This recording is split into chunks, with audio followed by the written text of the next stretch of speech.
Leverage કેટલું હોય? જ્યારે ફિક્સ કોસ્ટ 4400 હોય ત્યારે ઓપરેટિંગ લેવરેજ કેટલું હોય, અને જ્યારે ફિક્સ કોસ્ટ 6000 હોય ત્યારે ઓપરેટિંગ લેવરેજ કેટલું હોય.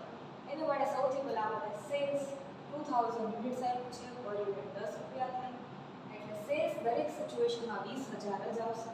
પછી વેરિયેબલ કોસ્ટ પર યુનિટ તમને 6 રૂપિયા આપ્યું છે, આપણા યુનિટ્સ છે 2000, એટલે 12000 રૂપિયા દરેક સિચ્યુએશનમાં 12000 જ હશે. કોન્ટ્રીબ્યુશન આપણને મળશે 8000 ત્રણેય સિચ્યુએશન માટે.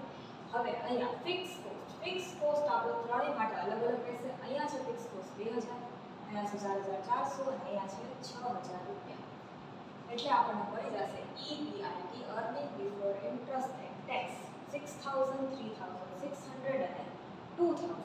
ઓપરેટિંગ લેવરેજનું ઇક્વેશન છે કોન્ટ્રીબ્યુશન અપોન EBIT.